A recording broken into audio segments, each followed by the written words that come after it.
নমস্কার, দেখছেন fourth pillar with the people. আমি সোফিয়া।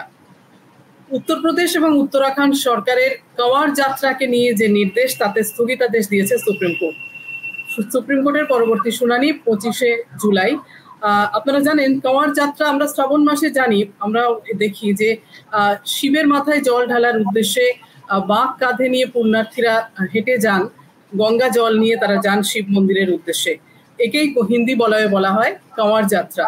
এবং সেখানে এবার উত্তরপ্রদেশ এবং উত্তরাখণ্ড সরকারের পক্ষ থেকে যে নির্দেশ দেওয়া হয়েছিল, এবং মধ্যপ্রদেশেও নির্দেশ দেওয়া হয়েছিল যে এই যাত্রাপথে যে সমস্ত দোকান পড়ছে, সেখানে দোকানিদের তাদের ধর্মীয় পরিচয় কি সেটা খুব পরিষ্কার করে বড় বড় করে লিখে দিতে হবে, যাতে যারা এই কাওয়াড় যাত্রায় যাচ্ছেন, কাওয়াড়িরা, তাদের যাতে কোনো অসুবিধা না হয়।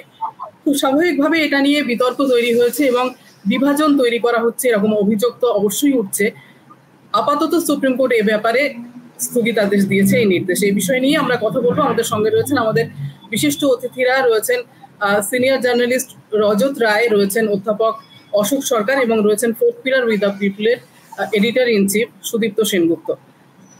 আমরা আলোচনা শুরু করছি। সুদীপ্তদা, শুরুতেই আপনার কাছে আসি। যুগ যুগ ধরে চলে আসছে এই ধর্মীয় আচার, এভাবেই চলছে। হঠাৎ করে এই ধরনের নির্দেশ, বিশেষ করে আমরা জানি এই রাজ্যগুলি হচ্ছে বিজেপি শাসিত রাজ্য, এখানে এই ধরনের নির্দেশ দেওয়ার উদ্দেশ্য কি? একেবারেই সংবিধানে আঘাত নয় কি? যুগ যুগ ধরে যা চলে আসছিল তা বদলানোর একটা যেভাবে বদলানোর চেষ্টা করা হচ্ছে, তার সঙ্গে একটা জিনিসের কোরিলেশন আমরা স্থাপন করতে পারি। এটা হচ্ছে যুগ যুগ ধরে আরএসএস এর মতাদর্শে চালিত বিজেপির শাসন ভারতে ছিল না। সম্পূর্ণ সাম্প্রদায়িক রাজনীতি আরএসএস এর মতাদর্শ অনুসরণ করে বিজেপি সারা দেশে চালানোর চেষ্টা করছে, তা যুগ যুগ ধরে ছিল না। সেই জন্য যুগ যুগ ধরে এ সমস্ত বিনা বাধায়, বিনা আলোচনায়, বিনা চর্চায় হয়ে এসেছে। এই যে একটা দোকানকে দোকানের মালিকদের বলা হচ্ছে তাদের নাম লিখে রাখতে, এটা বলা হচ্ছে যে ওই যাত্রাপথে, বিশেষ ধর্মীয় উদ্দেশ্যে যাত্রা, সেই যাত্রাপথে লিখে রাখতে হবে। আমাদের দেশটা এমন যে গোটা দেশের সমস্ত শহরের, সমস্ত জনপদের, সমস্ত রাস্তাকেই কোনো না কোনো ধর্মস্থানে যাত্রার রাস্তা হিসেবে দেখানো যায়। আমি নিজে বিশ্বাস করি যেটা করা হচ্ছিল, এটা যে পাইলট প্রজেক্ট। এসে যে কোনো কমার্শিয়াল এস্টাবলিশমেন্টে, যে কোনো দোকানে মুসলমানদের দ্বারা সেটা পরিচালিত নাকি মুসলমানদের দ্বারা পরিচালিত নয়, অমুসলমানদের দ্বারা পরিচালিত, সেটা বাছার, সেটাকে চিহ্নিত করার একটা প্রচেষ্টা আরএসএস বিজেপি শুরু করেছিল। এটা ছিল তার পাইলট প্রজেক্ট। ওই ধর্মস্থানে যাত্রার পথে যে সমস্ত দোকান পড়বে সেটা সেখানে লিখতে হবে, এটাকে আমি অত্যন্ত সন্দেহের চোখে দেখি। আবার যে বলছি, আমাদের দেশের সমস্ত জনপদের সমস্ত রাস্তাকে কোনো না কোনো ধর্মস্থানে যাওয়ার রাস্তা হিসেবে চিহ্নিত করা যায়। পরবর্তীকালে এটা সারা দেশে সম্প্রসারিত করার নিশ্চয়ই চেষ্টা হচ্ছিল। আমাদের সৌভাগ্য, জাতি হিসেবে আমাদের ভারতীয়দের সৌভাগ্য, সুপ্রিম কোর্ট আপাতত অন্তত এটাকে রুখে দিয়েছে, এটাকে সংবিধানের যে মূল ভাবনা তার পরিপন্থী বলেছে, এবং তার ফলে আপাতত এই প্রচেষ্টা বন্ধ হয়েছে। আপাতত বন্ধ হয়েছে আমি এই জন্যই বলছি, কারণ আমার ধারণা যে বিজেপি শাসিত রাজ্যগুলিতে বিশেষ করে ঘুরিয়ে ফিরিয়ে এই প্রক্রিয়া আবার চালু করার চেষ্টা করা হবে। এর আগেও আমরা দেখেছি যে এই মানুষের নাম, মানুষের ধর্মের সঙ্গে তার ব্যবসা, তার পরিচয়কে চিহ্নিত করা উত্তরপ্রদেশের পশ্চিম ভাগে বিভিন্ন শহরে হয়েছে। দোকানে বেছে বেছে মুসলিমদের যে দোকান, সেগুলোকে চিহ্নিত করে তাদের ভয় দেখানো, তারা উঠে চলে যাচ্ছেন। তারা শাহজাহানাবাদের কথা আমি জানি, মেরাঠের কথা জানি, মোরাদাবাদের কথা জানি, সেখানে দোকানিরা উঠে চলে যাচ্ছেন, প্রতিবাদ তারা করার সাহস পাচ্ছেন। এই পরিস্থিতিতে সুপ্রিম কোর্টের রায় তাদের মনে, ভারতীয় নাগরিকদের মনে কিছুটা ভরসা জাগাবে, এটা আশা করা যায়। কিন্তু আমাদের দেশের ধর্মনিরপেক্ষ ভাবনার উপরে সব ধর্ম সম্প্রদায়ের একসঙ্গে থাকা, ধর্মীয় সংহতির যে বার্তা আমাদের সংবিধান দেয়, এবং আমাদের সমাজ সাধারণভাবে সেটাকে মেনে চলেছে, সাধারণভাবেই বলবো, ব্যতিক্রম নিশ্চয়ই আছে, মেনে চলেছে। সেটাকে লঙ্ঘন করা, সেটাকে বড়ভাবে তাকে লঙ্ঘন করার, তাকে বদলে দেওয়ার যে চেষ্টা হয়েছিল, আপাতত সুপ্রিম কোর্ট সেটাকে রুখে দিয়েছে। আপাতত এটুকুই আমি বলছি। পরবর্তীকালে এই খাদ্য নিয়ে রাজনীতি, খাদ্যাভ্যাসের দ্বারা মানুষের রাজনীতিকে চিহ্নিত করা, এ সমস্ত নিয়ে নিশ্চয়ই আমরা আলোচনায় আসবো। সোফিয়া, অসুবিধা আপনার কাছে আসি, আপনি কিভাবে দেখছেন গোটা বিষয়টাকে? আমরা কয়েকদিন আগে যেমন প্রধানমন্ত্রীকেও বলতে শুনেছিলাম যে শ্রাবণ মাসে যারা নিরামিষাশী নন, আমিষ খাওয়া একেবারে নিষ্ঠাবান হিন্দুর পক্ষে পাপ, এই ধরনের মন্তব্য করেছেন প্রধানমন্ত্রী, এবং তার পরবর্তীতে এই পদক্ষেপ আমরা দেখছি। এটার মধ্যে মানে দুটো দিক আছে। একটা হচ্ছে উত্তরপ্রদেশের রাজনীতির নিজস্ব কিছু বিষয় রয়েছে, সেটা আমরা পরে আসতে পারি। কেন যোগী আদিত্যনাথ এই সময়ে ওই জিনিসটা করতে গেলেন, এবং ওর দেখা দেখি সঙ্গে সঙ্গে হরিয়ানা এই হরিদ্বারেও এবং পরবর্তীতে মধ্যপ্রদেশে উজ্জয়িনেও একই জিনিস করা হয়েছে। সেখানে উত্তরপ্রদেশের একটা নিজস্ব কনটেক্সট আছে, যেটা যোগী আদিত্যনাথ, বিজেপির ইত্যাদির কনটেক্সট, সেটা আমরা পরে আসছি। কিন্তু তার আগে যেটা বলা দরকার সেটা হচ্ছে যে এই যে অমরনাথ যাত্রা হয় সেটা তো মূলত হিন্দুদের যাত্রা, বৈষ্ণোদেবী যাত্রা যে হয় সেটা মূলত হিন্দুদের যাত্রা। মূলত কেন, শতকরা 99% হিন্দুদেরই যাত্রা। কাশ্মীর থেকে শুরু হয়ে কৈলাস পর্যন্ত পৌঁছায় আর বৈষ্ণোদেবী পর্যন্ত পৌঁছায়। এই যাত্রা পথে যত দোকান আছে, যত জায়গায় মানুষরা অতিথিরা মানে যাত্রা পথিকরা খান, সেই দোকানগুলো সমস্ত মুসলমানরা চালায়। এবং আজ এই এত বছর ধরে, এত যুগ ধরে, এত দশক ধরে অমরনাথ যাত্রা হয়ে এসেছে। শুধু যে তারা দোকানগুলি চালান তা নন, ওই যে ঘোড়া নিয়ে যাওয়া হয় বা অন্যান্য পশুর উপরে উঠে যাওয়া হয়, সেই পশুগুলোর যারা মালিক, সেই পশুগুলোকে যারা চালান তারাও বেশিরভাগ ক্ষেত্রে মুসলমান। কাজে অমরনাথ যাত্রায় মানে মুসলমানদের অবদান হিন্দুদের যারা যাত্রা করছেন তাদের সহায়তা হিসেবে কোনো অংশে কম নয়। একই জিনিস বৈষ্ণোদেবীতে। এই ধরনের মানে হিন্দু মুসলমান যে একসঙ্গে মিলে কাজ করার যে উদাহরণ, এই উদাহরণ সারা ভারতবর্ষে ছড়িয়ে আছে। আপনারা সবাই জানেন যে বেনারসি শাড়ি হিন্দু মহিলাদের একটা অত্যন্ত মানে প্রিয় শাড়ি। সেই বেনারসি শাড়ির বেশিরভাগ কাজকর্ম যেগুলো হয়, জরির কাজ থেকে শুরু করে শাড়ির বুনন থেকে শুরু করে, বেশিরভাগটাই কিন্তু করেন মুসলমান শিল্পীরা। সেটা হিন্দু নারীরা পরেন। কাজেই এই বিষয়গুলো আমাদের যে এই যেটা মানে কীর্তিমোহন সেন এককালে বলেছিলেন যে হিন্দু মুসলমানদের যুক্ত সাধনা, ভারতবর্ষের সাধনাটা হচ্ছে যুক্ত সাধনা, সেই সাধনাটায় সেই ব্যবস্থাটার মধ্যে একটা অ্যাটাক, আক্রমণ আনার যে পরিকল্পনা, এই পরিকল্পনা এইটাতে প্রথম নয়। আপনাদের মনে থাকবে আহমেদাবাদ গান্ধীনগরে সমস্ত রাস্তায় মানে মাংসের দোকানের সমস্ত বন্ধ করে দেওয়া হয়েছিল, ভেজিটেরিয়ান খাবার কথা বন্ধ করে দেওয়া হয়েছিল, মানে ভেজিটেরিয়ান খাবার খেতে হবে এই উদ্দেশ্যে।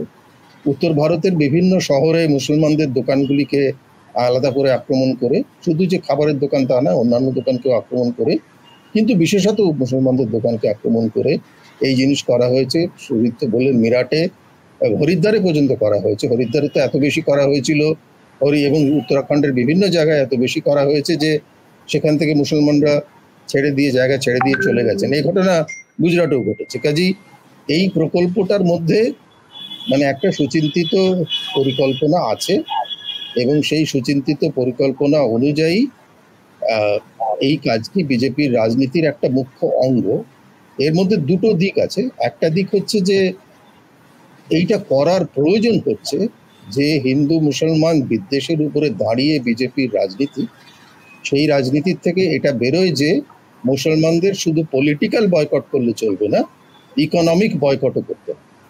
অর্থাৎ মুসলমানরা যাতে তাদের জীবন ও জীবিকায় নিয়ে ভারতবর্ষে নিশ্চিন্তে শান্তিতে কাজ করতে না পারেন, তার ব্যবস্থা তৈরি করতে হবে, যাকে ইকোনমিক বয়কট বলে। ইকোনমিক বয়কট মানে মুসলমানদের দোকান থেকে জিনিস কিনবো না। আপনার মনে থাকবে এই মানে অযোধ্যাতেও যে কাণ্ড ঘটেছে, তার ফলে অযোধ্যাতেও একটা ক্যাম্পেইন হয়েছিল, শুধু মুসলমান নয়, অযোধ্যায় ইলেকশন হারার পরে তো হিন্দুদের দোকান থেকেও জিনিস কেনা হবে না, এই ক্যাম্পেইন হয়েছিল।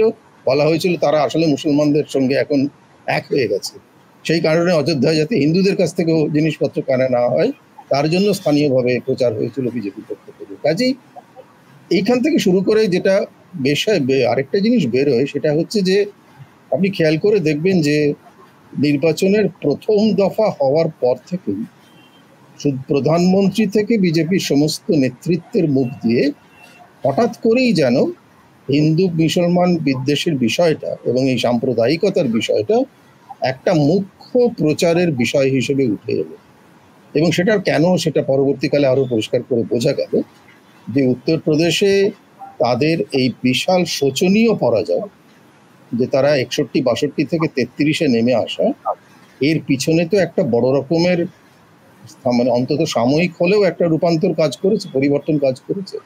সেইটা হচ্ছে যে হিন্দুত্বের যে প্রচার এবং হিন্দুত্বের যে আহ্বান, সেই আহ্বান থেকে সরে গিয়ে জাতি সমীকরণের আহ্বানটা আবার ফিরে এসেছে, যেটাকে উত্তরপ্রদেশের নর্মাল পলিটিক্স বলা হয়। উত্তরপ্রদেশে জাতি সমীকরণ, মুসলমান, জাতব, অন্যান্য জাতির যে সমীকরণ, সেই সমীকরণ দিয়ে উত্তরপ্রদেশের রাজনীতি তৈরি হয়। এইটা বিজেপির কাছে উত্তরপ্রদেশে এবং কিছুটা পরিমাণে অন্যান্য রাজ্য, রাজস্থানে বিশেষ করে, এটা একটা বিশাল বড় সেটব্যাক। এই সেটব্যাকটা থেকে শুরু করে যদি আপনি দেখেন এই মানে ইলেকশনের পুরো সময়টা জুড়ে, প্রথম দফার পর থেকেই এবং ইলেকশনের পরেও যখন যতগুলি বিষয় বিজেপি আক্রমণ করেছে, তার মধ্যে এই পরিষ্কারভাবেই কোর হিন্দুত্বকে আবার যাতে ফিরিয়ে এনে মূল এজেন্ডায় নিয়ে আসা যায়। এবং এখানে বিষয়টা মনে রাখতে হবে, এটা কার জন্য এই জিনিসটা করা হচ্ছে। এই বিষয়, এই যে এই শুধু যে এই খাদ্যের বিষয়টা না, পুরো বিষয়টাই কেন কার জন্য করা হচ্ছে। বিজেপির কাছে এটা খুব পরিষ্কার যে তাদের যেটা মূল এজেন্ডা, সেই এজেন্ডা থেকে মানুষ ক্রমশ সরে যাচ্ছে। কাজে তাদের ফিরে পেতে গেলে বিজেপির হাতে যতগুলো অস্ত্র ছিল, সবকা সাথ সবকা বিকাশ ইত্যাদি, লাভার্থী থেকে শুরু করে ন্যাশনালিজম, অনেকগুলো ধরনের প্ল্যাঙ্ক ছিল, তো ন্যাশনালিজম ছিল, লাভার্থী ছিল, সবকা সাথ ছিল, ইত্যাদি ইত্যাদি, এই সবকটাই আস্তে আস্তে মানে ধার কমে গেছে। বিজেপির হাতে পড়ে রয়েছে একমাত্র তার কোর ভোটারকে উত্তেজিত করার জন্যে, কোর ভোটারকে সক্রিয় করার জন্যে, সেটা হচ্ছে হিন্দু মুসলমানের রাজনীতি, হিন্দু মুসলমান বিদ্বেষের রাজনীতি। এটা মনে রাখতে হবে যে উত্তরপ্রদেশে যে কামার যাত্রা হয়, সেটা যায় হচ্ছে মুজফ্ফরনগর থেকে শুরু করে আপনার সাহারানপুর, শামলি, এই সব কটাতে বিজেপি হেরেছে এবারে। যে উত্তরপ্রদেশের রাজনীতিতে একটা বিশেষ প্রয়োজন ওদের কাছে আছে। যোগীর কাছেও তার কিছু প্রয়োজন থাকতে পারে, এটা মনে রাখবেন যে যোগী সাম্প্রতিককালে কিছুটা মানে ব্যাকফুটে আছে, এটা খুব পরিষ্কার। সমস্ত রকম মিডিয়া রিপোর্ট, সব রকমের রিপোর্ট থেকে বোঝা যাচ্ছে যোগী হঠাৎই যেন ব্যাকফুটে এসে গেছেন। তাকেই বিজেপির নেতৃত্ব আক্রমণ করছেন নানাভাবে, নানা কায়দায়, যে ইলেকশনে উত্তরপ্রদেশে শোচনীয় ব্যর্থতার মূলে হচ্ছেন যোগীর। কাজে যোগীর দিক থেকেও একটা রাজনীতি থাকবে যে আমি যদি বিষয়টাকে সরিয়ে একটা অন্য বিষয় নিয়ে যেতে পারি, এবং একই সঙ্গে সামনে কতগুলো উপনির্বাচন আসছে উত্তরপ্রদেশে, এবং সেই উপনির্বাচনগুলোকে আমাকে যদি আমার হিন্দু ভোটারকে, কোর হিন্দুত্বের ভোটারকে সক্রিয় করতে হয়, তাহলে এই ধরনের একটা এজেন্ডাকে আবার ফিরিয়ে আনতে হবে। আমার নিজের মনে হয়েছে এই খাদ্য রাজনীতির বিষয়টাতে আমরা পরে আসবো একটুখানি, মানে তার যে বৃহত্তর দিক আছে, কিন্তু খাদ্যকে নিয়ে যে এই মুহূর্তে যে রাজনীতিটা হচ্ছে, সেটার একটা ধারাবাহিকতা আছে এবং সেটা একটা এখনকার সময়তে একটা বিশেষ প্রয়োজনীয়তাও আছে। সেই দিক থেকে এই জিনিসটাকে দেখার প্রয়োজন আছে। সুপ্রিম কোর্ট সাময়িকভাবে দিয়েছে, একটা ইন্টারিম স্টে দিয়েছে, এটা আসার কথা। সুপ্রিম কোর্ট বলেছে এই মুহূর্তে অন্তত শুধুমাত্র খাবারের তালিকাটা দোকানে টাঙালেই চলবে। এখানে এটা আরেকটা বলারও বিষয় আছে, এটা উত্তরপ্রদেশের সরকার করেছে 2006-এর একটা ফুড স্ট্যান্ডার্ড অ্যাক্ট আছে, যে একটা অপরিচিত অ্যাক্ট, কারণ বিশেষ কিছু হয়নি সেই অ্যাক্টের পর, সেই আইনটার পরে। আমরা ফুড সিকিউরিটি অ্যাক্টটা নিয়ে সবাইকে জানি, যার মাধ্যমে 80 কোটি মানুষকে রেশন দেওয়া হয়। ওই একই সালে food safety and standard acts বলে একটা আইন পাস হয়েছে। সেই আইনে সরাসরিভাবে কোথাও লেখা নেই যে দোকানদারের নাম মানে টাঙিয়ে দিতে হবে, কিন্তু এমন কতগুলো 2-3টে ক্লজ আছে যেটাকে একটু দুষ্টুমি করে ইন্টারপ্রেট করলে ওটাকে ব্যবহার করা যায়। এবং ওরা এখন বলছে, সেটা এই পার্লামেন্টে দাঁড়িয়েও মোদের মন্ত্রী বলেছেন যে আমরা তো কংগ্রেস আমলের আইনকে রূপায়ণ করছি, এবং উত্তরপ্রদেশেও এই জিনিসটা বলা হচ্ছে। যদিও আমি আইনটা পড়ে দেখেছি, এই প্রোগ্রামের জন্যই পড়ে দেখতে হলো যে বিষয়টা কি। পড়ে দেখলাম তাতে অনেক কিছু বলা আছে, ফুড সেফটি সংক্রান্ত, ফুড স্ট্যান্ডার্ড সংক্রান্ত, তার পেনাল্টি, তার লাইসেন্স, তাকে জরিমানা কি হবে, তার ইন্সপেকশন কিভাবে হবে, তার ল্যাবরেটরি কি হবে, তার ফুড স্ট্যান্ডার্ড অথরিটি কি হবে। এইসব বিষয়ে বিন্দুমাত্র কাজ হয়নি। যেগুলো সিরিয়াস কাজ সেগুলো আমাদের দেশে হয় না ছোট করে, কিন্তু যেগুলো আইনকে তার মানে তার অপব্যাখ্যা করে তাকে ব্যবহার করার চেষ্টাটা বারবার হয়েছে। এটা এক্ষেত্রেও সেটাই হচ্ছে। কিন্তু আপাতত এইটুকুই যে এর একটা সাময়িক প্রয়োজনও রয়েছে, আর একটা বৃহত্তর রাজনীতির প্রয়োজনও রয়েছে বিজেপির পক্ষে। হ্যাঁ, রজত, আপনার কাছে আসি, আপনি কিভাবে দেখছেন এই গোটা বিষয়টাকে? সুযুক্ত এবং অশোক তো বললেনই, সাময়িক প্রয়োজন এবং বৃহত্তর প্রয়োজন দুটো কথাই উঠেছে। আমি বৃহত্তর প্রয়োজনের দিকেই আমি নজরটা আমরা আকর্ষণ করার চেষ্টা করছি সবার। সেটা হচ্ছে এটা একটা অত্যন্ত বিপজ্জনক প্রবণতা যেটা আমরা দেখতে পাচ্ছি। যে অত্যন্ত বিপজ্জনক কেন বলছি, যে এটা হচ্ছে জাতির দেশ ধর্মদেশকে যতখানি পারা যায় বাড়িয়ে তুলে তার ভিত্তিতে একদল মানুষকে জড়ো করার ভোটের বাজারে এবং ক্ষমতাকে ধরে রাখতে আরো বেশি করে উগ্র হিন্দুত্বকে আনতে, ঘৃণাটাকে ছড়িয়ে দাও মুসলমানদের বিরুদ্ধে এবং এই যে বৈষম্যটাকে ফেলাও এবং এটা পুরোটা ঘৃণার উপরে করো, এই জিনিসটাকে কিন্তু এরা মানে এদের মেজর প্ল্যাঙ্ক হিসাবে দেখতে চাইছে।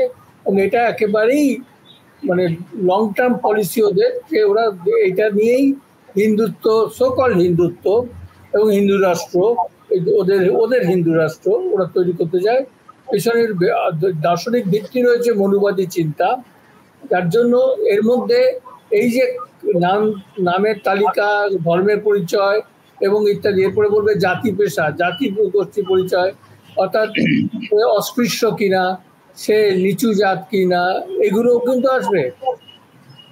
মনুবাদীদের কাছে এগুলো সমস্তই কিন্তু আনটাচেবল, মানে শুধুমাত্র মুসলমান বলে না, একদম নিচু জাতি, যারা ধরা যাক যারা চর্মকার, যারা মেথরে কাজ করে, ওনারা কাজ করে, সবাইকে এরা দূরে রাখে। কোনো হোটেলে এদের লোক কাজ করলে সেই হোটেল কিন্তু বর্জনীয় হয়ে যাচ্ছে। তো এইরকম ভাবে এগোবার কথা ভাবছে, তাই এটা তো শুরু দেখছি। কিন্তু আমি যেটা দেখছি সেটা হচ্ছে ইতিহাস কি করে আবারও একই জিনিস রিপিট করে। 1939 সাল থেকে 1945 এই 6 বছর জার্মানি এবং জার্মানি অধিকৃত পোল্যান্ডের কিছুটা, চেকোস্লোভাকিয়ার কিছুটা এবং ওই অন্যান্য পাশাপাশি ইউরোপের কিছু অংশে, সেখানে ইহুদিদের কিন্তু স্টার অফ ডেভিড পড়ে থাকতে হতো বাধ্যতামূলকভাবে। স্টার অফ ডেভিড হচ্ছে মানে তারা যে ইহুদি এই পরিচয় জ্ঞাপক চিহ্ন আর কি। এটা মোটেই ইহুদিদের পড়ে থাকার কথা নয়, কিন্তু এইটা দিয়ে তার মধ্যে লেখা থাকতো, সংক্ষেপে জু কথাটা লেখা থাকতো, জার্মান ভাষায় লেখা থাকতো, জার্মানিতে, পোল্যান্ডে, হাঙ্গেরিতে সেখানকার ভাষায় লেখা থাকতো। এবং জার্মানিতে এটা হলুদের উপরে কালো দিয়ে স্টার অফ ডেভিডটা হতো, আর অন্য জায়গাতে হলেও সেটা সাদার উপরে নীল দিয়ে হতো। আমি এগুলো আমি মানে এদের হলোকাস্ট মিউজিয়ামে গিয়ে এই মানে স্টার অফ ডেভিড পড়া ইউনিফর্ম, যেটা ওদের কনসেন্ট্রেশন ক্যাম্পের লোকজনকে বাধ্যতামূলক পড়তে হতো, সেগুলো দেখেছি। অতএব এগুলো সম্বন্ধে আমার কোনো নেই, যে সেখানে কিন্তু একাধিক ধরনের স্টার অফ ডেভিড ছিল। লাল রঙের একটা স্পট লাগিয়ে দেওয়া হতো, লাল মানে হচ্ছে পলিটিক্যাল ইউজি, স্টার অফ ডেভিড কিন্তু সঙ্গে লাল মানে হচ্ছে পলিটিক্যাল। তারপরে যদি অন্য রং দেয় সেটা হচ্ছে ক্রিমিনাল, আরো অন্য রং দিলে সে হচ্ছে জিপসি বা হোমোসেক্সুয়াল, এরকম নানান ক্যাটাগরি ওরা করেছিল। কারণ ওরা বেসিক্যালি জাতি এবং ধর্ম এইগুলোকে সেগ্রিগেট করে জার্মানকে বা সকল আর্য জাতিকে সুপিরিয়ার জাতি হিসাবে প্রতিষ্ঠা করার জন্য বাকিদের নিকেশ করতে চেয়েছিল, ধ্বংস করতে চেয়েছিল। ইতিহাসের আমরা জানি তাদের কি মর্মান্তিক পরিণতি হয়েছিল, তার জন্য কি সাংঘাতিক দাম দিতে হয়েছে জার্মানিকে। যারা নাৎসি ছিল না তাদেরও দাম দিতে হয়েছিল। এটাই মনে রাখতে হবে যে আমি যেটা বারবার বলছি, আজকে আরএসএস এবং বিজেপি যে কাজটা করতে চলেছে এটা কিন্তু সেই পথে যাওয়ার চেষ্টা, যে মানুষকে চিহ্নিত করে দাও। আমাদের ইতিমধ্যে আমাদের আধার আছে, পাসপোর্ট আছে এবং প্যান কার্ড আছে, আরো অনেক পরিচয়পত্র আছে, এবং কোনটা কোনটা বেশি গুরুত্বপূর্ণ হয়, কোনটা কম গুরুত্বপূর্ণ হয়। কিন্তু যেমন ভোটার আইডিও আছে, ভোটের সময় গুরুত্বপূর্ণ হয়। কিন্তু এই যে ধর্ম ভিত্তিতে পরিচয়পত্র এই দোকানগুলোর ক্ষেত্রে যেটা বলা হচ্ছে, আসলে দাবি করা হচ্ছে তুমি কোন ধর্মের সেটা আমি জানতে চাই, তোমার হাতে খাবো কিনা সেটা আমি জানতে চাই, এবং তোমার ওখানে থাকার অধিকার আছে কিনা, এরপরে সেই প্রশ্ন উঠবে। মনে রাখতে হবে জার্মানিতে কিন্তু 1935 সাল থেকে এই ইহুদিদের দোকান বর্জন করা, দোকান বয়কট করা শুরু হয়। প্রথমে দোকান বয়কট শুরু হয়, তারপরে ওদের ব্যাংকগুলো কেড়ে নেওয়া হয়, তারপর ওদের ব্যবসাগুলো বন্ধ করে দেওয়া হয়, কেড়ে নেওয়া হয়, এবং বিশ্ববিদ্যালয়গুলো থেকে ওদের তাড়িয়ে দেওয়া হয়, অধ্যাপকদের, ইহুদি অধ্যাপকদের সবাইকে বিশ্ববিদ্যালয়ে ছাড়তে হয়। আইনস্টাইন এমনি এমনি ছাড়েননি, এরকম অনেককেই ছাড়তে হয়েছিল, দলে দলে ছাড়তে হয়েছিল। তো এই যে শুরু হচ্ছে এখানে, এটা কিন্তু একটু একটু করে নানান জায়গায় পরীক্ষা নিরীক্ষা চলছে কি করে, যেটা অশোকও বলেছে, সরিতা বলেছে, যে খাবারের ক্ষেত্রে কিছু নিয়ন্ত্রণ ইতিমধ্যে আসতে শুরু করেছে এবং প্রধানমন্ত্রী নিজে বুক ফুলিয়ে সেসব কথা মাঝে মাঝে বলে যাচ্ছেন। খাবার দিয়ে উনি একটা মানুষকে চিহ্নিত করছেন। হ্যাঁ, তো এই জিনিসগুলোর ভেতরে রয়ে গেছে সেই প্রবল ঘৃণা, যে যার ভিত্তিতে এটা রাজনীতিটা করছে। এদের রাজনীতির ভেতরে দেশপ্রেম নেই, ওটা বাজে কথা। জাতীয়তাবোধ নেই, ওটাও বাজে কথা। যেটা আছে উগ্র জাতীয়তাবোধ এবং উগ্র দেশপ্রেম এবং তার সঙ্গে ঘৃণা, এটি হচ্ছে মূল কথা। এই ঘৃণার রাজনীতিটা করছে বলেই তারা এখন এই ধরনের দাবিগুলো তুলছে। আমি সত্যি সত্যি সন্দিহান, সুপ্রিম কোর্টে আপাতত স্টে দিলেও এটাকে শেষ পর্যন্ত স্টে দেওয়ার মতো বা বাতিল করা হোক, শুধু বাতিল না, এর সঙ্গে সঙ্গে তীব্র সমালোচনা করা উচিত, ভর্ৎসনা করা উচিত যে এই ধরনের কাজ করার মতো সাহস তারা পায় কি করে। কিন্তু এখনো রাজনৈতিকভাবে বিতর্কে সেই ঝড়টা ওঠেনি। সেটা না হলে সুপ্রিম কোর্টও একটা বিবৃতি এগুলো মনে হয়। রাজনৈতিক দলগুলো, বিরোধী দলগুলো এখনো সেই বিষয়ে খুব সোচ্চার নয়। এটা সামাজিক স্তরেও কিন্তু খুব বেশি সোচ্চার হতে দেখছে লোকদেরকে। শুধু রাজনীতি না, রাজনৈতিক এবং সামাজিক দুটো স্তরেই, দুটো জগতেই কিন্তু এটা নিয়ে একটা প্রবল ঝড় ওঠা উচিত আপাতত। সুদীপ্তদের অযোধ্যার কথা ধরেই, যেটা সুপ্রিম কোর্ট বলেছে যে এই ধরনের নির্দেশ বহাল থাকলে তার সংবিধানের ভাবাবেগকে আঘাত করে, কিন্তু সরকারি উদ্যোগে যদি এই ধরনের বৈষম্য তৈরির চেষ্টা হয়, যেটা পরিষ্কারভাবে চোখে পড়ছে সেটাই হচ্ছে, সেক্ষেত্রে তো অনেক কড়া অবস্থান নেওয়া উচিত কোর্টের। আমার তো নিশ্চয়ই মনে হয় নেওয়া উচিত, তবে সুপ্রিম কোর্ট তো কি করবে সেটা সুপ্রিম কোর্ট তার নিজস্ব প্রজ্ঞার দ্বারা নির্ধারণ করবে, সেটা আমি বললে করবে না। কিন্তু আমার মতে অযোধ্যার প্রসঙ্গে আমি একমত, আরো অনেক কঠোর অবস্থান সুপ্রিম কোর্ট নিতে পারত। সুপ্রিম কোর্ট এই প্রসঙ্গে এই সমস্ত বিষয় উল্লেখ করতে পারত যে এই যে হিন্দু ধর্ম নিরামিষ খেতে বলে, এটাই তো একটা দার্শনিকদের, পণ্ডিতদের কথা অনুযায়ী এটা মিথ্যা কনস্ট্রাক্ট। একেবারে ভারতবাসী সাধারণভাবে নিরামিষাশী, এটা একটা মিথ্যা কনস্ট্রাক্ট। একেবারে সমস্ত রকমের সার্ভে দেখায়, অজস্র সার্ভে রয়েছে, ভারত সরকারই করা সার্ভে রয়েছে, ন্যাশনাল ফ্যামিলি হেলথ সার্ভে থেকেও পাওয়া যায় যে ভারতের অধিকাংশ মানুষ, কোনো সার্ভেতে বলে 60%, কোনো সার্ভেতে 73% পর্যন্ত মানুষ তারা আমিষাশী, ঘোর আমিষাশী। সব রকম মাছ, মাংস, ডিম, সব রকমের মাংস তারা খায়, মাছ, মাংস তারা খায়। ভারতের কম সংখ্যক মানুষ, সংখ্যালঘু মানুষ নিরামিষাশী। কিন্তু যেহেতু এই নিরামিষাশী যারা, তারা হচ্ছে সমাজের উচ্চ বর্ণের মানুষ, হিন্দু, সেহেতু এইটাকে প্রচার করা হয়েছে, এইটা হচ্ছে ভারতীয়ত্ব। আমি নিজে বিদেশে গিয়ে ইউরোপে এবং আমেরিকাতে অন্য মানুষের বাড়িতে খেতে গিয়ে দেখেছি, আমি ভারতীয় বলে তারা অনেক কষ্ট করে বেগুন দিয়ে, চালের গুঁড়ো দিয়ে একটা অখাদ্য রান্না করেছেন, যেখানে খুব চমৎকার চমৎকার স্টেক পাওয়া যাচ্ছে। আমি তাহলে বলতে বাধ্য হই যে আমি ভারতীয় হলেও মাংস খাই। অনেক কষ্ট করে তার বেগুন দিয়ে, চালের গুঁড়ো দিয়ে একটা রান্না করেছেন, কুমড়ো জাতীয় জিনিস দিয়ে একটা রান্না করেছেন, মানে আমি ভারতীয় মাংস খাবো না বলে। আমার সঙ্গে নিকারাগুয়ার এক মহিলা ছিলেন, তিনি হাসছিলেন, তিনি আমার কিছুদিন আগের থেকে চিনতেন, তিনি হাসছিলেন, বলছেন সুদীপ তো সব খায়, সব আমরা খেলাম, আমি খেলাম। অ্যাভারেজ ভারতীয় বলে যাকে বর্ণনা করা হয়েছে, যার উপরে নরেন্দ্র মোদী RSS তাদের রাজনীতি নির্মাণ করে, তিনি অ্যাভারেজ ভারতীয় কিন্তু নিরামিষাশী নয়। পরপরটা ভারতীয়, যে মানে যে কোনো একটা ভারতীয়কে 140 কোটির মধ্যে থেকে হঠাৎ করে বেছে তোলা যদি হয়, সে বেশি সম্ভাবনা, 73% সম্ভাবনা সে আমিষাশী। বিশেষ করে কিছু কিছু রাজ্য আছে, পশ্চিমবঙ্গ, বিহার, ঝাড়খণ্ড, উড়িষ্যা, অন্ধ্রপ্রদেশ, তেলেঙ্গানা, কেরালা, তামিলনাড়ু, এগুলোর অধিকাংশ মানুষ আমিষাশী। শুধু এই পুরো জিনিসটাই দাঁড়িয়ে আছে এটা মিথ্যার উপরে। এটা হচ্ছে 1 নম্বর। যে দ্বিতীয় নম্বর হচ্ছে, আমি আমার নিজের অভিজ্ঞতার কথা বলি, অশোকদা বা অযোধ্যা তাদের অন্যভাবে সেটা দেখবেন। মুসলমানদের হাতের রান্না খাবো না, মুসলমানদের হাতের জিনিস খাবো না, এইটা যদি আজকে কলকাতা শহরে বাঙালি ভদ্রলোকেরা বলতে শুরু করে, হিন্দু মুসলমান নির্বিশেষে, তুমি একজন মুসলমান ভদ্রমহিলা, আমি একজন হিন্দু ভদ্রলোক, মানে আমি মনে করি দিয়ে দেবো, আমি ভদ্রলোক বলে মনে করি অন্তত, তাহলে আমাদের অনেক খাওয়া ছাড়তে হয়। প্রথমত মাছ, ভাত, এগুলো খাওয়া ছাড়তে হয়, মাংস খাওয়া ছাড়তে হয়। মাছে ভাতে বাঙালি বলে যে বলা হয়, এই কলকাতা এবং তার চারপাশে বৃহত্তর মানে দক্ষিণবঙ্গে যারা মাছ চাষ করেন, মাছ ধরেন, যারা ধান চাষ করেন, তার 90% হচ্ছেন মুসলমান।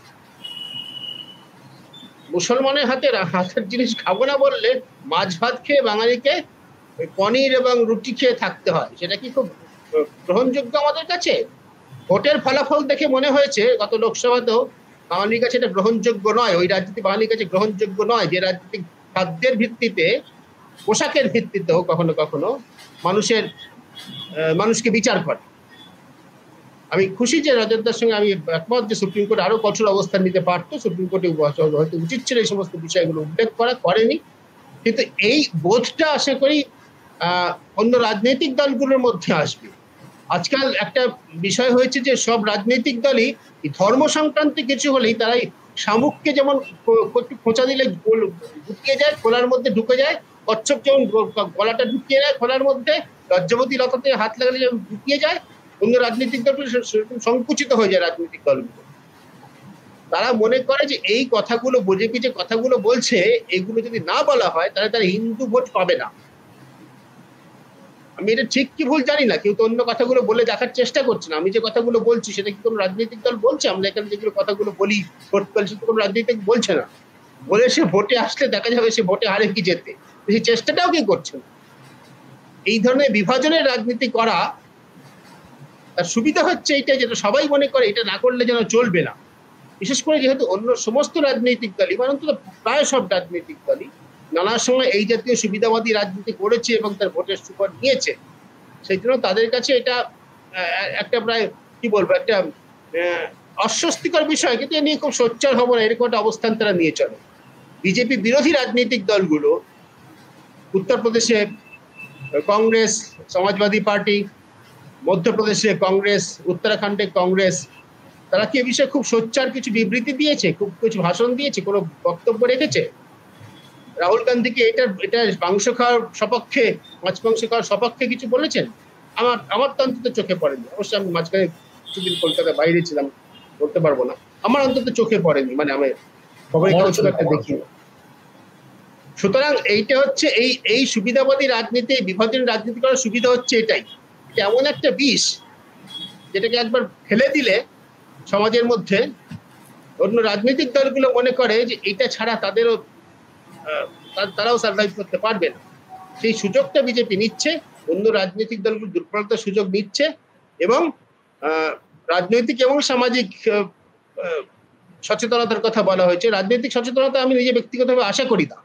সামাজিক সচেতনতা যদি আসে, তারা যদি মনে করে যে তারা সমাজ যদি মনে করে এটা নিয়ে প্রকাশ্যে কথা বলা উচিত, যেমন আমরা এই অনুষ্ঠানে এখন কিছুটা বলার চেষ্টা করছি, তাহলে এই ধরনের শব্দটা ব্যবহারই করছি আমি, একটু খারাপ শব্দ, তা আমাদের নজরুল কবিতায় ব্যবহার করছি, এই ধরনের বজ্জাতি, এগুলো হচ্ছে পুরস্কার বজ্জাতি, এই বজ্জাতি বন্ধ করা সম্ভব।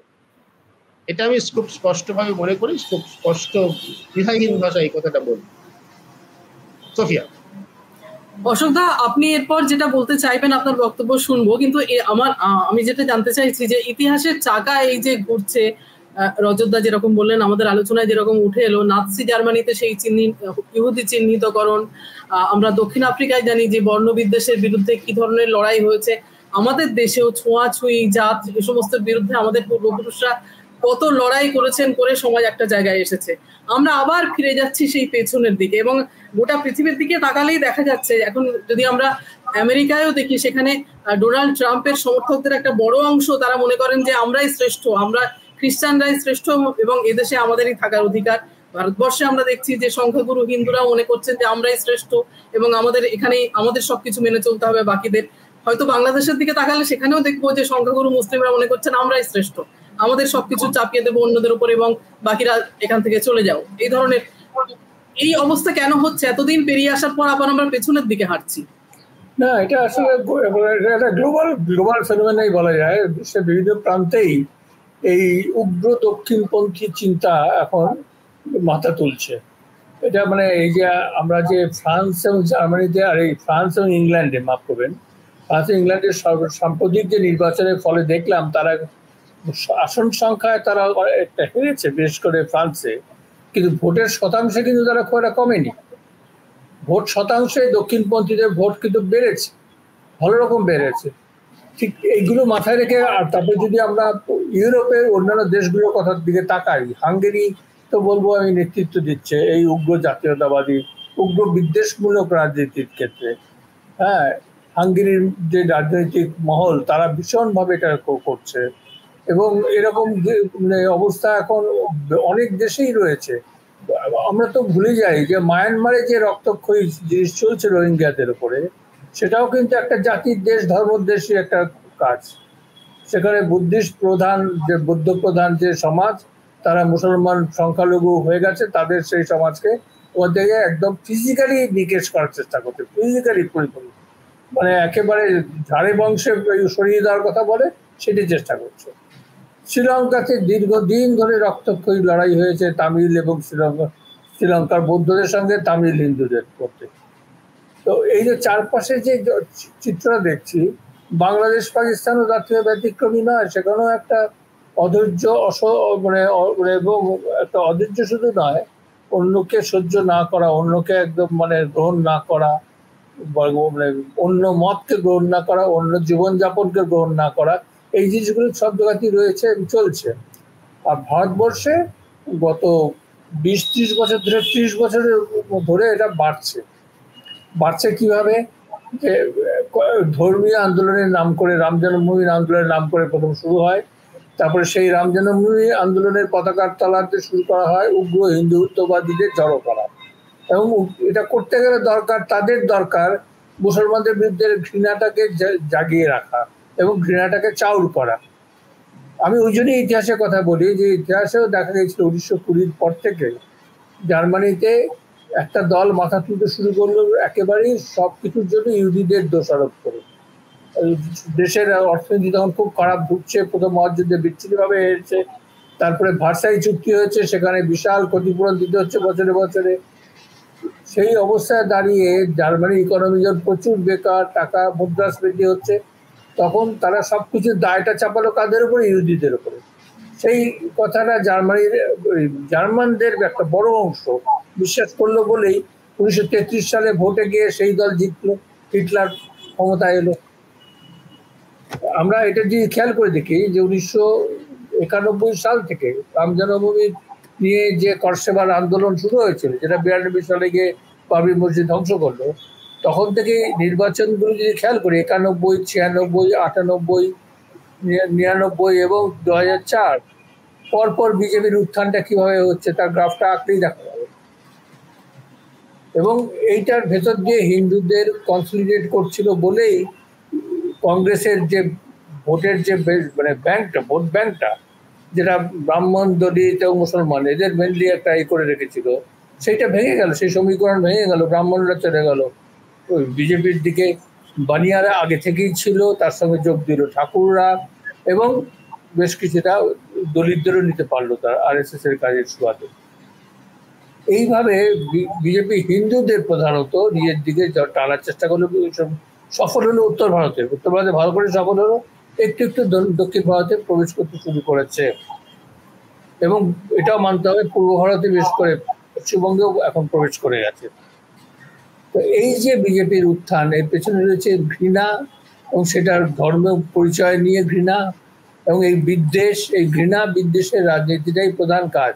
এবং এইখানেই আমি বারবার ইতিহাসের ছায়াটা দেখতে পাই, যে ইতিহাস এই জিনিসটা পুনরাবৃত্তি করছে এখানে আমাদের দেশে।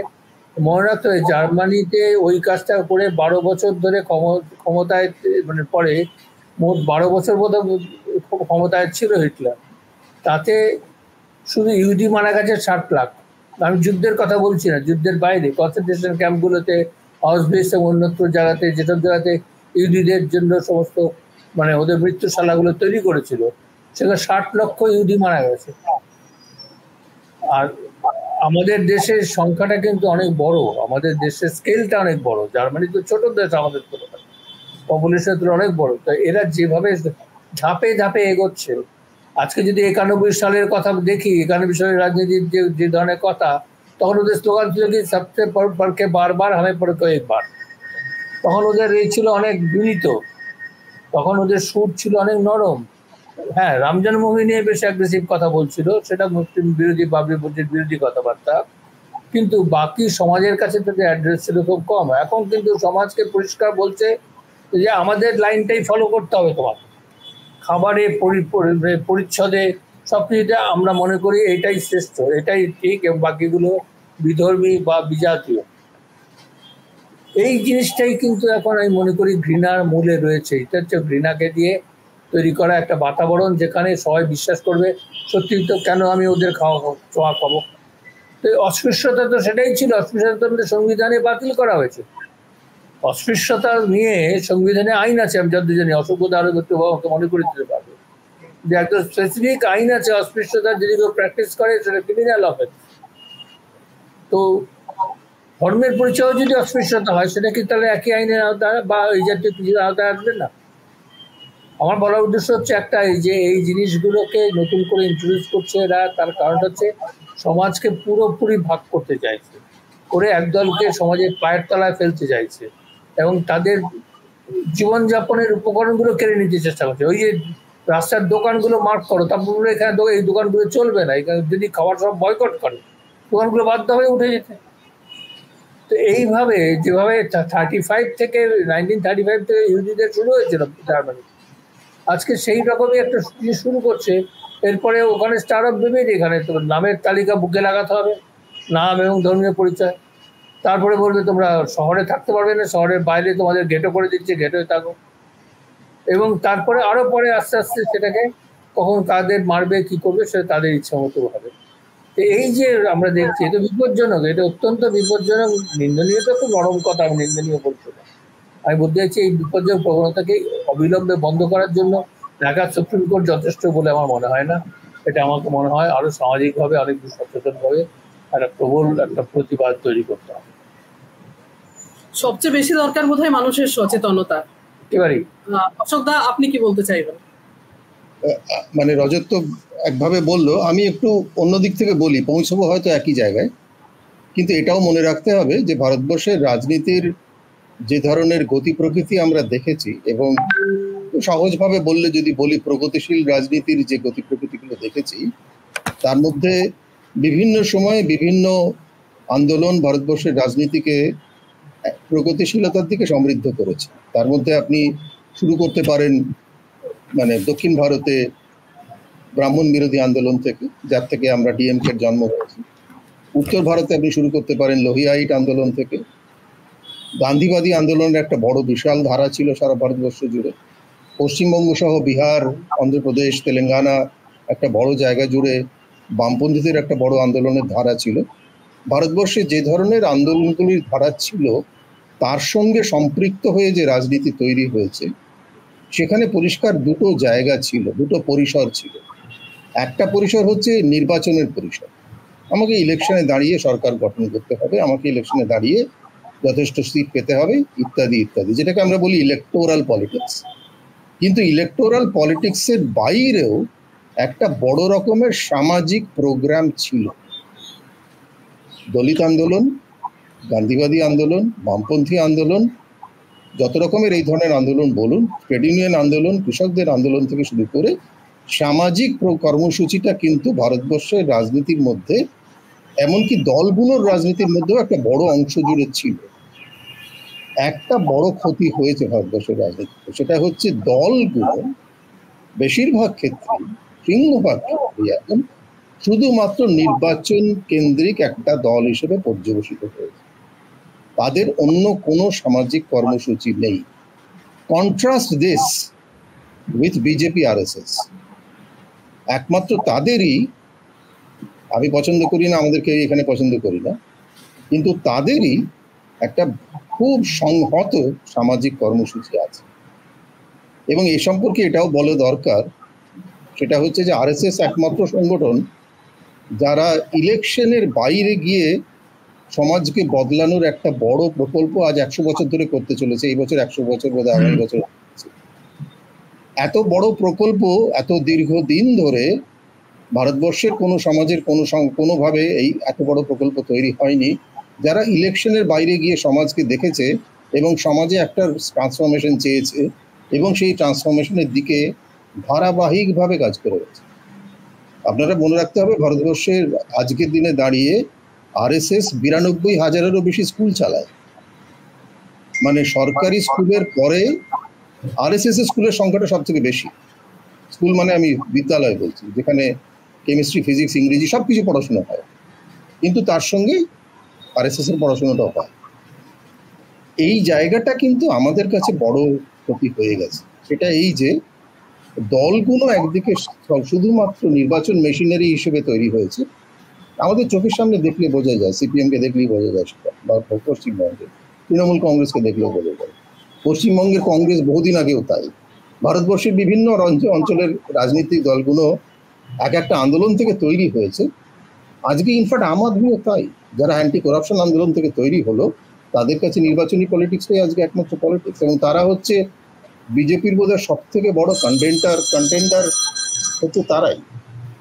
তার কারণ হচ্ছে তারা, বিজেপি যদি হার্ড হিন্দুত্ব হয়, তারা হচ্ছে সফট হিন্দুত্ব, এবং তাদের কাছে সত্যি সত্যি কম্পিটিশনটা মানে আম আদমি থেকে আসছে। আমি এটা আম আদমি শুধু একটা উদাহরণ হিসেবে, এই যে ভ্যাকুয়ামটা, এই ভ্যাকুয়ামটা কিন্তু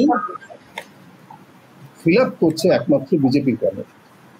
যে কর্মসূচিটার মধ্যে খাদ্য আছে, যে কর্মসূচিটার মধ্যে পোশাক আছে, যে কর্মসূচিটার মধ্যে দৈনন্দিন আচরণ কি করবে তুমি তা আছে, যে কর্মসূচিটার মধ্যে কি ধর্মীয় সেলিব্রেশন তুমি করবে তা আছে, হ্যাঁ, যে কর্মসূচির মধ্যে বহু কিছু আরো আছে, যার মধ্যে একদিকে বিদ্বেষ আছে, আরেকদিকে কিন্তু হিন্দুদের যে বৈচিত্র্য আছে, হিন্দুদের ধর্ম, আচার, সংস্কৃতি, ট্র্যাডিশনের যে বিশাল বৈচিত্র্য, সেই খাতটাকে সংহত করে একটা হিন্দু আইডেন্টিটি তৈরি করার একটা বৃহত্তর সামাজিক প্রকল্প আছে। এইখানে তারা সাফল্য পাচ্ছে। এবং মনে রাখতে হবে কেন তারা ইলেকশনে সাফল্য পেল না। তার কারণ ওই পুরনো রাজনীতিটা, যেটাকে উত্তরপ্রদেশে এখন একটা বেশ অদ্ভুত হিন্দি ইংরেজি মেশানো কথা তৈরি হয়েছে, পিডিএ, পিছড়া দলিত অল্পসংখ্যক, এটার ইংরেজি হচ্ছে পিডিএ। পিডিএ হঠাৎ একটা সামাজিক শক্তি হিসেবে তৈরি হল, যেটা একসময় গুজরাটে হয়েছিল। মাধব সিং সোলাঙ্কি তিনি করেছিলেন মানে খ্যাম, সেই তার মধ্যে আদিবাসী, দলিত, ওবিসি এদের একটা সামাজিক শক্তি তৈরি করতে চেষ্টা করেছে। রাহুল গান্ধী কিছুটা পরিমাণে সেই ধরনের রাজনীতি তৈরি করার চেষ্টা করছেন, যে রাজনীতিটা শুধুমাত্র নির্বাচন কেন্দ্রিক নয়, কিন্তু নির্বাচনের বাইরেও একটা বৃহত্তর রাজনীতি যাতে তৈরি করা যায়, তার মধ্যে সামাজিক কর্মসূচিটা বড়। এই জায়গাটা না বললে আজকের এই সংকটটাকে বোঝা মানে পুরোটা যাবে না। এবং সেই সংকটটাতে আজকে ওরা আপার হ্যান্ড পাচ্ছে, ওরা বলতে বিজেপি আরএসএস আপার হ্যান্ড পাচ্ছে, কারণ অন্যান্য দলগুলোর কোনো সামাজিক কর্মসূচি নেই, অন্যান্য দলগুলোর কোনো সামাজিক আন্দোলনের কোনো চেহারা নেই। তারা এই ধরনের ইস্যুতে রাস্তাতে নামেই না। এককালে নামতো, এককালে বামেরা পশ্চিমবঙ্গে আমাদের চোখের সামনে দেখেছি কত বিষয়ে তারা রাস্তায় নেমেছে। ভিয়েতনামে নাপাম বোমা পড়লে মানুষ রাস্তায় নামত।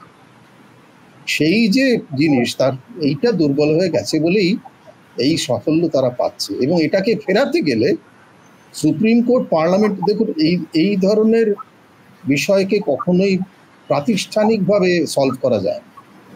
এটাকে একমাত্র সড়কে মানে রাস্তায় সলভ করতে হয়। This battles can only be ফট ইন দ্য স্ট্রিট। এবং সেটা যদি কেউ মনে করে থাকে যে হ্যাঁ সুপ্রিম কোর্ট আমাদের বাঁচাবে কি পার্লামেন্ট আমাদের বাঁচাবে, এটা মূর্খের স্বর্গে বাস করছে। এটাকে একমাত্র কাউন্টার সামাজিক আন্দোলন দিয়েই তৈরি করতে হবে। মনে রাখতে হবে, ফ্রান্সে যখন প্রথম দফা নির্বাচন হলো যেদিন, সেই রবিবার, তারপরে যে মুহূর্তে দেখা গেল যে ওরা মারিন লে পেন, ওদের দলটা সব থেকে বেশি দল দিকে চলে যাচ্ছে, সমস্ত বাম, মধ্যপন্থী এবং নানা অতি বাম ইত্যাদি ফোর্সরা একজোট হয়ে তাদের অনেকগুলো ক্যান্ডিডেট উইথড্র করে নেয়, যাতে 1-to-1 ইলেকশন হতে পারে। তার ফলশ্রুতি হিসেবে তারা সাফল্য পেল পরের দফার ইলেকশনে, এবং ওভারঅল ইলেকশনে একটা সাফল্য পেল, যদিও আর দেরি হয়ে গেছে। ফলে সামাজিকভাবে যাকে আমরা বাংলায় সহজভাবে প্রগতিশীল শক্তি বলি, সেই শক্তিটা যদি, প্রগতিশীল শক্তি বলতে আমি শুধু বাম শক্তিকে বোঝাচ্ছি না, প্রগতিশীল শক্তি বলতে আমি দলিত, বহুজন, সব রকম শক্তিকে আমি বোঝাচ্ছি। সেই শক্তিটা যদি এক জায়গায় না আসতে পারে এবং তার এজেন্ডা যদি তৈরি করতে না পারে, তাহলে এই জিনিসটা কিন্তু আরো বেশি করে হতে থাকবে। মানে ওদের সাফল্য কেন হবে, এটাই আমার কাছে সব থেকে বড় প্রশ্ন। আমাদের কোথায় খামতি হচ্ছে সেই জায়গাটা দরকার দরকার। সুদীপ্তদা, অশোকদা যে কথা বললেন যে পথে নেমে এই আন্দোলনের কাউন্টার অ্যাটাক করা উচিত, শুধু সুপ্রিম কোর্ট বা কোনো রাজনৈতিক দলই যে সমাধান করে দেবে তেমন নয়। এবং আমরা যেরকম দেখছি যে সমাজটা যেভাবে বিভাজিত হয়ে গেছে, খুব বেশি কিন্তু বিভাজিত হয়ে গেছে এই সমাজটা, মানুষের ভেতরেও কোথাও ব্যাপারগুলো এমন ভাবে চলে গেছে যার জন্য রাহুল গান্ধীকেও প্রমাণ করার চেষ্টা করতে হয় মন্দিরে মন্দিরে ঘুরে যে আমি হিন্দু, আমি আসলে নিষ্ঠাবান হিন্দু। তাকে শিব ঠাকুরের ছবি নিয়ে গিয়ে সংসদে দেখাতে হয়, যদিও তিনি অন্যভাবে সেটা বোঝাবার চেষ্টা করেছেন। এই যে ব্যাপারটা রয়েছে, সুতরাং সমাজের দিক থেকে এই যে লড়াইটা মানে খুব কি ভরসার জায়গা রয়েছে। আগেও বললাম যে এটা সামাজিক সচেতনতা, আসলে এটা মূলত সামাজিক সংগ্রাম। অশোকদা যে কথা বললেন তার সূত্র ধরে বলবো যে বিজেপির সুবিধা আছে যে বিজেপি মানে সম্পূর্ণ একটা মানে একটা কি বলবো, তার দুটো অস্তিত্ব আছে। হ্যাঁ, অনেকটা ইয়ের মতো আর কি, কি বলবো, একটা বাইপোলার একটা এন্টিটি আর কি। বিজেপি যে আমাদের এখানে রাজনৈতিক সাফল্য পাচ্ছে, পশ্চিমবঙ্গে যেটুকু পাচ্ছে, বিজেপি কিন্তু কোনো রাজনৈতিক আন্দোলন করেনি, কোনো সামাজিক আন্দোলন করেনি, কোথাও কোনোদিন করেনি। বিজেপির হয়ে পুরোটা আরএসএস করছে। আরএসএস এর পুরো সাফল্যটা ডিভিডেন্ডটা তুলছে ঘরে হচ্ছে বিজেপি। এখন ক্ষমতায় আসার পর এখন যে বিভাজন, যার জন্য সেইখানে যে বিভাজনটা এখন দেখা যাচ্ছে, বিজেপি আরএসএস এর মধ্যে যে বিভাজনটা দেখা যাচ্ছে, মাঝে মাঝে তার আভাস কিছু বাইরে আসছে। তার কারণ হচ্ছে এটাই যে আরএসএস হয়তো এখন আলাদা করে ক্ষমতা চায়, সেটা অভ্যন্তরীণ ব্যাপার তাদের, বিজেপি আরএসএস অভ্যন্তরীণ সম্পর্কে।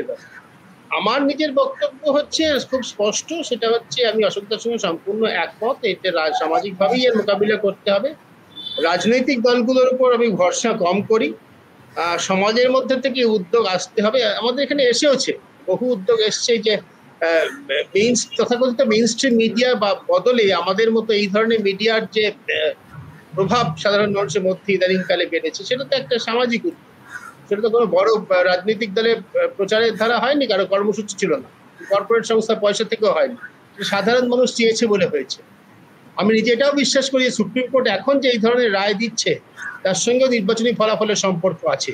নির্বাচনের যে ফলাফল এসেছে তাতে যে দেখা গিয়েছে যে নরেন্দ্র মোদীর যে নিজেকে যে কি বলবো একচ্ছত্র সম্রাট বলে মনে করতেন, সে মানুষ তা অনুমোদন করছে না, তার সঙ্গে সুপ্রিম কোর্টের মনোভাবেরও পরিবর্তনের সম্পর্ক আছে বলে আমি মনে করি। আমরা আশা করবো সেই উদ্যোগটা আসবে, সমাজের আরো সর্বস্তরে প্রসারিত হবে এবং এই যে ভয়ঙ্কর বিভাজন সেটাকে রোখার একটা সামাজিক উদ্যোগ শুরু হবে।